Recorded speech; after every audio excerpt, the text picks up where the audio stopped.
Short story we chose for our group was The Cask of Amotillado by Edgar Allan Poe. He was born on January 19, 1809 in Boston. His nationality was an American.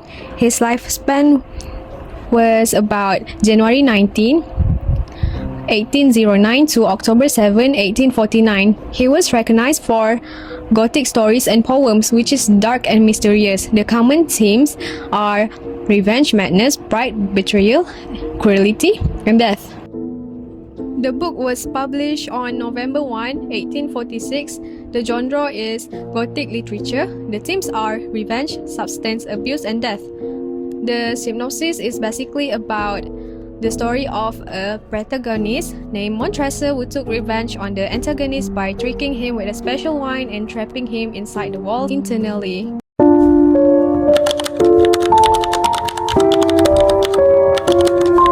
So, for the explosion, Montressor insulted by Fortunato, which was secretly vows revenge. He introduced himself as a member of an old and proud family, while Fortunato's weakness, his pride in his knowledge of wine, is revealed. Oh, my dear Fortunato, I am so fortunate to find you tonight. Well, I have a cask of Amontillado, but I am unsure if it's genuine. Amontillado? Impossible! No one knows wine better than I. Take me to it.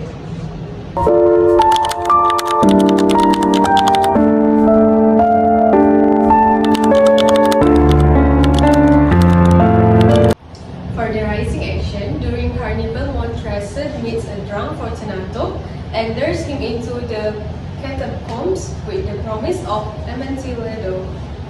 They go deeper as Montressor offers wine and warns about the damp air. Here, drink, because of it, you will harm you. To the dead around us, and to your long life. Into your...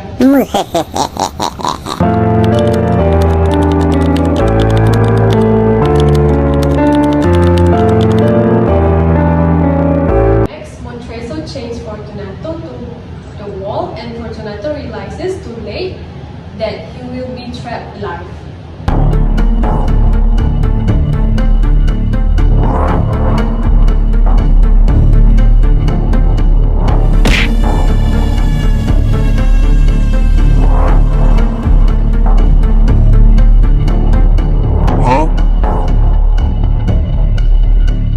Good job, Anne.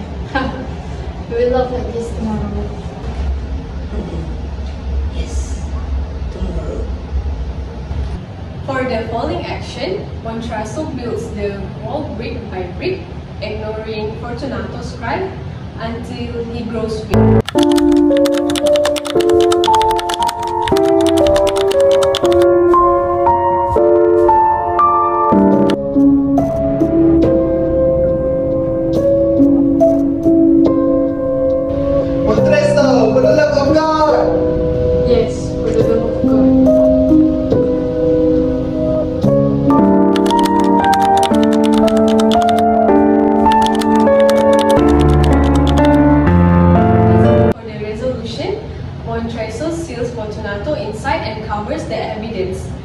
50 years later, he reveals that no one has ever disturbed the remains.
Okay guys, so we need to talk about the conflicts in the cast of Amotillado. So let's start with me. Who wants to explain first? I go first. Okay, the main conflict is definitely character versus character. It's because Montressor versus Fortunato. Montressor feels insulted and wants revenge. Right. And to get the revenge, he lures Fortunato into the catacombs with the promise of tasting the Amotillado. But in reality, it's just a trap. Exactly.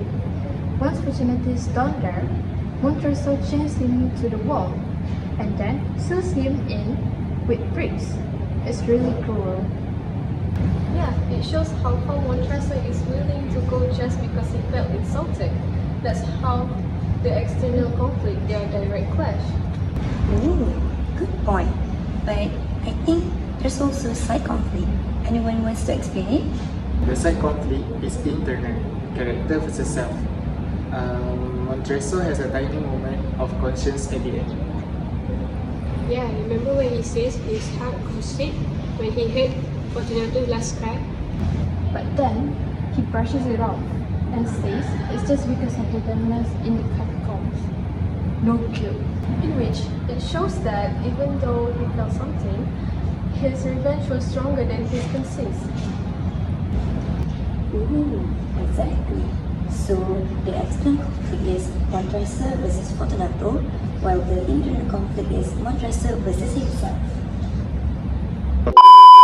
Good day everyone and welcome. Today we will be discussing about Edgar Allan Poe's famous short story, which is The Cask of Amotillado. This story is filled with suspense, dark themes, and chilling look at human emotions.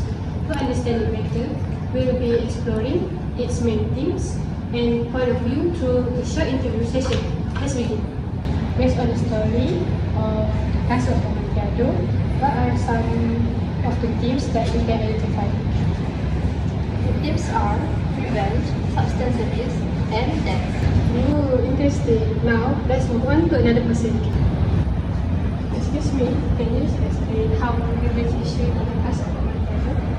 Revenge is shown through Montressor, who carefully plans to punish Fortunato because he insulted him.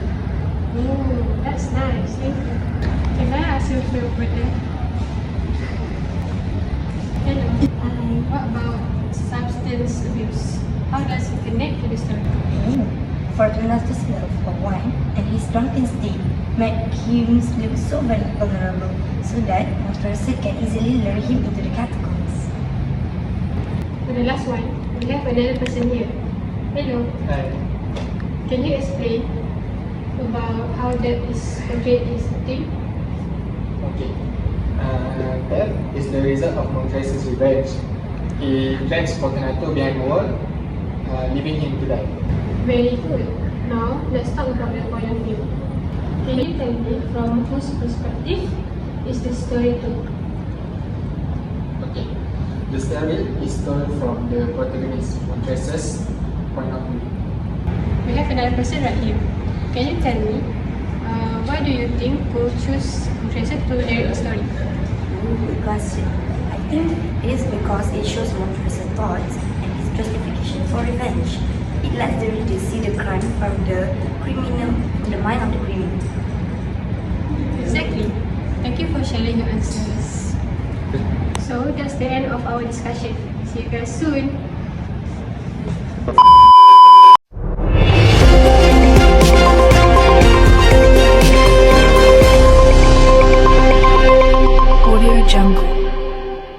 Hello everyone, welcome to our discussion on the Cask of Amotillado by ALLAN.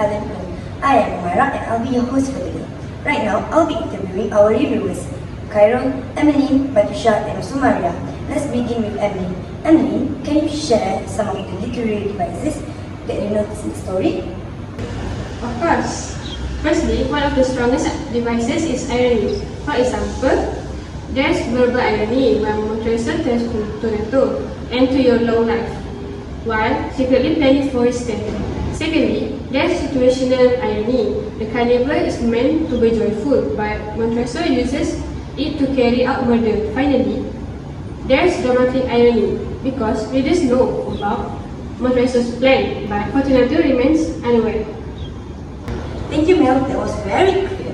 Now, let's move on to our next reviewer. So, on to our next candidate, Khairul. Khairul, what do you think about the mood and the tone of the story? Okay, well, the mood is scary, suspenseful, and full of mystery. Meanwhile, the tone is cool and calm, since Montresor narrates the story in such a chilling story. Nice explanation, Khairul. Thank you. Now, let's go on to our third candidates. Right now, we are with our third candidate, which is Batusha. Alright, let's turn to Batusha now. Batusha, could you share some of the other literary devices that you know in the story? Definitely. In addition, the writer uses metaphor. The catacombs symbolize death itself. Moreover, there's a simile when the torches glow, like the flames stroke the fall.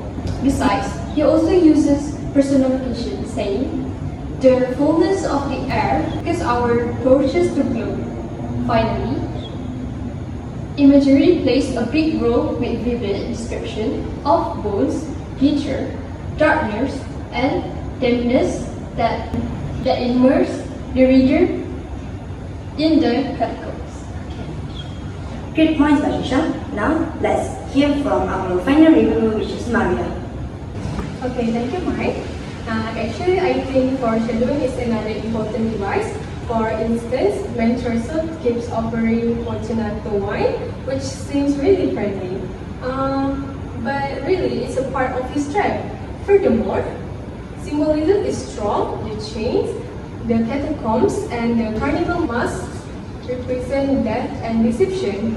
Not to mention, Poor also repeats the word Amotillado to highlight Fortunato's obsession and build suspense. Thanks, Maria, for your opinion. To wrap things up, let's get back to Khairul once. Khairul, what's your overall impression on the story's effect? Okay, overall, it's masterfully eerie.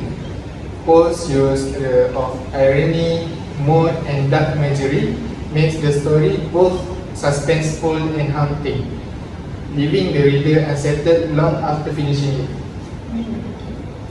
Thank you so much, everyone. Khairul, Emily, Batusha, and Maria for sharing your insights. That's all for today's discussion. Goodbye, everyone.